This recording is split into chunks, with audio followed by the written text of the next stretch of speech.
When leaving the mundane and entering into the sacred, we look for clear separations, like a door into the spirit world. This door is to be treated with respect and reverence to the gods that it represents and the ancestors that come before us. As we enter into the spirit world, we see our door, the Torii, always open and ready to receive us into the world of the divine. Hello everyone, my name is Garrison, and in this video we are diving deep into the rich culture and history of the Japanese Torii. So sit back, relax, and don't forget to like and subscribe, and let's just get into it. So when you visit Japan, one of the most striking things you'll see are these iconic red gates, the Torii as they're known. They're beautiful, they're mysterious, and they carry a deep meaning that goes far beyond just being a structure for a photo shoot backdrop. My goal with this video is to help you understand what Torii really are. So when you encounter them, you can appreciate them for what they represent.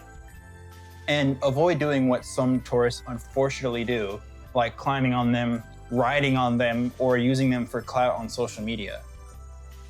These gates deserve way more respect than that. So what is a Torii? A Torii is a traditional Japanese gate that marks the entrance to a Shinto shrine. Shinto, by the way, is Japan's indigenous spiritual tradition. A Torii symbolizes the boundary between the mundane world, the everyday space that we live in, and the sacred space where the kami, or the deities, are enshrined. When you pass through a Torii, you're symbolically stepping into the presence of the divine. The word itself is fascinating. Torii means bird, and I means place. So literally, Torii translates to place for birds. Birds have long been considered messengers between humans and the kami. There's even a legend that ties this name to the sun goddess Amaterasu. So according to the 8th century text, the Kojiki, when she hid herself away in a cave after being angered by her brother, the world was plunged into darkness. The other gods placed roosters on a perch outside the cave, hoping their crowing would draw her out. And it actually worked. That connection between birds and divine presence may have actually shaped the meaning of the Torii as a perch for the messengers of the gods. The history of these gates stretches back more than 1,000 years. The first written record of a Torii is from the year 922 during Japan's Heian period. The oldest surviving stone Torii dates to the 12th century and can be found at a Hachiman shrine in Yamagata Prefecture. Hachiman, by the way, is the kami of war and protection. Stone Torii like this endure for centuries because of their durability. Wooden Torii, however, have to be replaced regularly. The oldest wooden Torii is still standing today and was built in 1535. It's a Ryobu Torii, a style influenced by Buddhism, and it stands at Kubo Hachiman Shrine in Yamanashi Prefecture. So when we talk about the oldest Torii, the answer really depends on the material, of course. Stone can survive for almost 1,000 years, but even wood, even sacred wood, eventually rots away. When you walk toward a shrine, you're almost always pass under at least one Torii, along the sando, or the path as it's known. If there are multiple gates, the first one you encounter is called the Ichi no Torii, literally meaning the first Torii. The second is the Ni no Torii, and the third is the San no Torii. Each one marks a deeper step into sacred space. By the time you reach the Honden, or the main sanctuary, you symbolically crossed several thresholds, moving closer and closer to the presence of the divine kami. Shrines dedicated to Inari, the kami of fertility, agriculture, and business, often have many Torii, sometimes hundreds or even thousands. That's because people who've prospered will donate a Torii as an offering of gratitude. Fushimi Inari Taisha in Kyoto is the most famous example of this, with its endless tunnels of bright vermilion gates winding up the mountain. Each one bears the name of its donor, painted proudly on the side. But Torii aren't just limited to Shinto shrines. They also appear at Buddhist temples, especially before the Meiji period in the late 19th century when Shinto and Buddhism were officially separated. Even today, Osaka's temple, Shinto-ji Temple, one of the oldest Buddhist temples in Japan, still has a Torii at one of its entrances. You'll also see Torii in connection with Benzaiten, a goddess of education, water, love, and art, who blend Shinto and Buddhist traditions. Sometimes she's even depicted with a torii on her head. Torii are more than just religious symbols. They've become cultural icons of Japan itself. You'll often see them in Japantown neighborhoods abroad, and of course in tourism ads. But their spiritual meaning hasn't gone away. Okay, now let's talk about etiquette, because this is where a lot of tourists unintentionally cause great offense. When you approach a torii, it's customary to bow once. So it's customary to bow once before passing through as a sign of respect. You should also avoid walking directly through the middle of the torii gate. That center is mostly symbolically reserved for the kami. Visitors should step slightly to the side when they pass through. At Meiji Jingu in Tokyo, you'll even see signs reminding people of this custom, although most people don't follow them. Locals will instinctively move to the side, leaving the center open for the gods. At Ise Jingu, one of Japan's most sacred shrines, the central path is reserved for the imperial family and priests during rituals. At Izumo Taisha, during special ceremonies, Shinto priests will process straight through the middle, reinforcing the idea that the center belongs only to the divine. When leaving the shrine, it's also customary to turn around and bow once more towards the torii before stepping back into the secular world. This little ritual closes the visit properly. There's even a deeper tradition here. You should enter and leave through the same torii gate.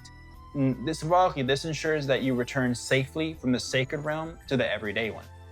People sometimes avoid passing through a torii if they're unsure whether they'll leave the same way, almost as if they're afraid of getting stuck in the spirit world. This idea connects to many spiritual practices worldwide, in fact, like saying goodbye after a seance, or clapping at the end of meditation, or using a gong to close off a ritual. Respect also means not touching the pillars or leaning on the torii, since they're considered vessels for divine passage. And please do not climb on them, swing from them, or write on them in any way, or try to get viral content by doing something completely reckless. I can almost feel the sacredness of these gates thousands of miles away, and it's genuinely upsetting to see people treat them like jungle gyms. Photography has its etiquettes too. It's best not to pose directly under the torii or stand right in the middle after passing through. Instead, step to the side for your picture, and that way, the sacred passage remains symbolically open. So basically, just don't go through the middle. It's very simple. Some torii have become famous landmarks around the world. The Great Floating Torii of Itsukushima Shrine in Miyajima seems to rise out of the sea at high tide and is considered one of the 3 most beautiful views of Japan. At Fushima Inari Taisha, the thousands of red gates create one of the most photographed spots in the country. Tokyo's Meiji Shrine has a massive 1,000-year-old cypress wood torii.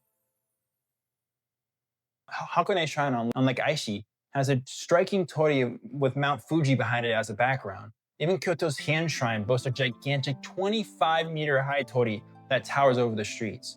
But sometimes, tourists unintentionally harm these sacred structures. For example, at Itsukushima Shrine, the people, tourists, not even just tourists, but even sometimes Japanese people themselves, insert coins into the floating torii at low tide, thinking it's good luck. Over time, however, those coins corrode and damage the wood. You can see the impact in videos, including some made by creators like Chris Broad, showing how harmful this seemingly harmless act really is. Building and maintaining torii is a tradition supported by donations. This practice is called higanbun. Donors pay to have new torii constructed, and in return, their names are inscribed on the pillars. A small torii might cost around 400,000 yen, roughly 3,000 euros, while larger ones can cost millions. When a torii becomes too damaged, it's respectfully retired, often burned in a ritual, and replaced with a new one. Thanks to this cycle, torii have remained part of Japan's sacred landscape for centuries, purely based on the people that live there. Beyond their beauty and symbolism, torii also stand as icons of resilience.